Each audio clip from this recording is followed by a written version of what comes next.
कैसे हैं व्यूअर्स आप लोग? उम्मीद है सब खैरियत से होंगे। तो आज मैं बना रही हूँ करेले गोश्त और ये बहुत ही मज़े की रेसिपी है, बहुत ही अच्छे बनते हैं। और चलिए बनाना स्टार्ट करते हैं। तो ये मैंने लिए हैं आधा किलो गोश्त और आधा किलो करेले लिए मैंने। इनको मैंने छील के काट के इनके पीसेस कर लिए हैं। इनको नमक लगा के धो के रखा था मैंने इनको, और अब मैंने बाउल में डाल के रखे हैं। और ये देखिए मैं इस तरह से छिलके में थोड़े से अच्छे करके उतार लेती हूँ ताकि कड़वे नहीं लगते। ये फिर जब आप लोग ये ट्राई करेंगे आप लोग ऐसे ही काटिएगा, बहुत ही मज़े के बनते हैं, बिल्कुल भी कड़वे नहीं लगते। बहुत से लोग कहते हैं कि करेले गोश्त कड़वे बनते हैं, तो इस तरह आप लोग अगर छिलके थोड़े से और ज़्यादा उतारेंगे तो ये करेले कड़वे नहीं बनेंगे। चलिए बनाते हैं। और आधा किलो मैंने करेले लिए हैं। 1 टेबल स्पून मैंने लाल मिर्च का पाउडर, 1 टीस्पून मैंने अदरक लहसुन कुटा हुआ लिया है, 1 टीस्पून मैंने नमक लिया है। आप लोग हंसपे जायका भी कर सकते हैं, अपने टेस्ट के अकॉर्डिंग भी डाल सकते हैं। 1 मीडियम साइज़ टोमेटो उसका मैंने पेस्ट बना लिया है और 1 मीडियम साइज़ प्याज लिया है मैंने। तो चलिए बनाना स्टार्ट करते हैं। पतीली मैंने चूल्हे पे रख दिया, फ्लेम मैंने ऑन कर दिया और मैं 2 चमचे अभी ऑयल के डाल रही हूँ। अगर आप लोगों को थोड़ा कम लगे तो आप और डाल सकते हैं।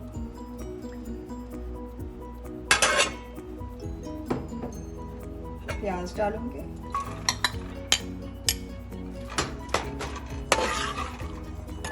प्याज थोड़े से लाइट ब्राउन कर लूंगी मैं।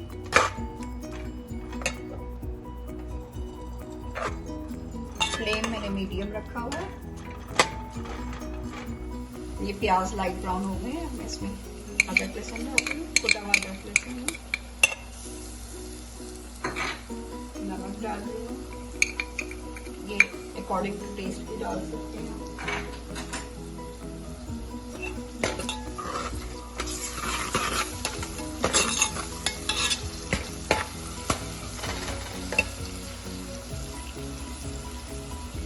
टमाटर का पेस्ट डाल दूँगी।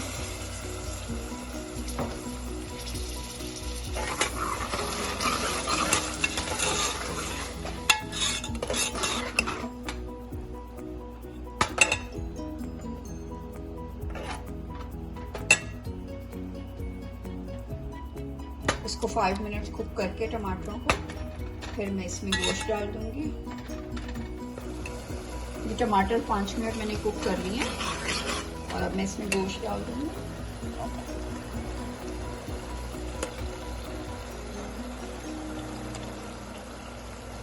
ये मेंशन कर दूं कि ये मटन है, बीफ नहीं है।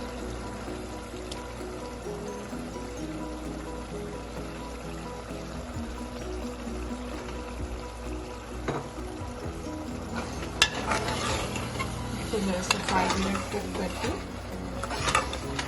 इसमें पानी डाल के थोड़ा सा रखूँगी। और साथ ही मैंने लाल मिर्चों का पाउडर भी डाल दिया।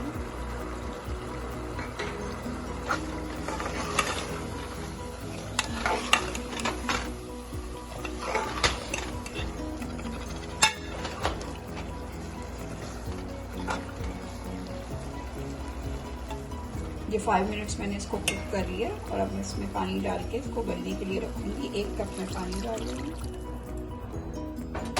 फ्लेम मैंने मीडियम ही रखा है, थोड़ा सा हाई कर दूँगी, थोड़ा सा और।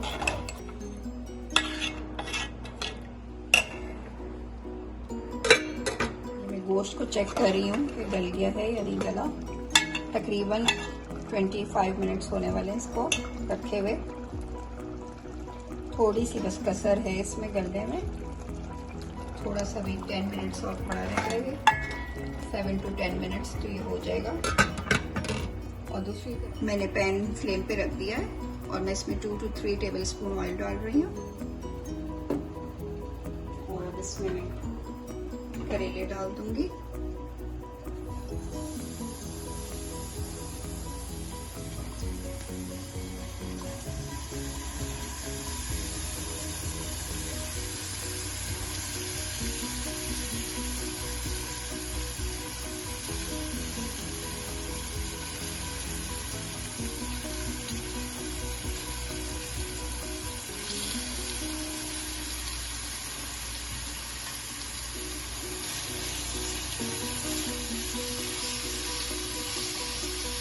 ये मैंने करेले इसमें डाल दिए हैं, ये फ्राई हो रहे हैं।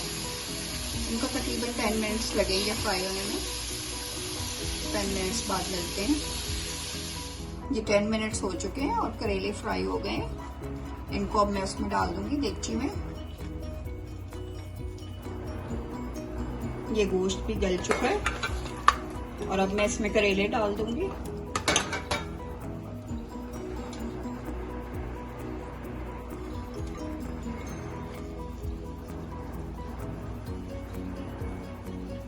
और मैं इसी फ्राई पैन में थोड़े से प्याज फ्राई कर लूंगी ऊपर डालने के लिए। इनको जरा मिक्स कर लेंगे।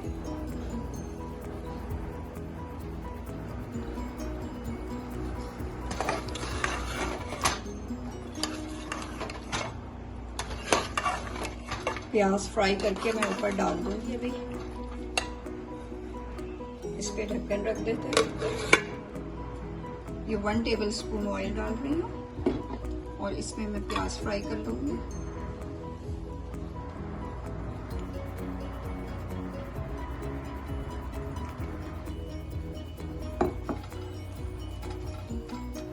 ये मीडियम प्याज का भी मैंने हाफ लिया है, हाफ से भी हाफ 1/4 प्याज मैंने उसको फ्राई करके डालूंगी ऊपर से। इससे बहुत अच्छा टेस्ट आ जाता है करेले गोश्त का। ये प्याज फ्राई हो चुके हैं, अब मैं इनको भी ऊपर से डाल दूंगी। और जो इसमें ऑयल है थोड़ा सा वो भी डाल दूंगी साथ में।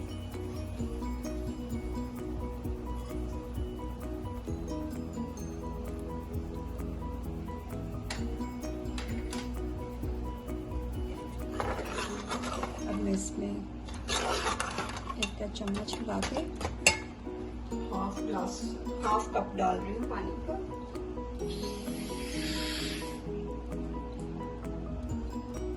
ये हाफ कप डाल रही हूँ इसमें और दम पे रखूंगी 10 मिनट के लिए। करेले भी जो कसर है करेलों में वो भी गल जाएंगे और सारा मसाला एक से हो जाएगा। 10 मिनट्स हो चुके हैं, करेले गोश्त तैयार हो चुका है और अब मैं इसको डिश आउट कर लूंगी। ये मैंने डिश आउट कर दिया है। करेले गोश्त रेडी है खाने के लिए, तो आप लोग जरूर ट्राई करिएगा। बिल्कुल भी कड़वे नहीं बने करेले, मैंने चख के देखा है। बहुत ही अच्छा टेस्ट बने करेलों का, और गोश्त के साथ तो बहुत ही करेलों का मजा आता है। तो आप लोग जरूर ट्राई करिएगा और मुझे कमेंट बॉक्स में बताइएगा कि कैसी बनी आपकी रेसिपी। और मेरे चैनल को जरूर सब्सक्राइब करें, शेयर करें, लाइक करें। Thank you. Allah Hafiz.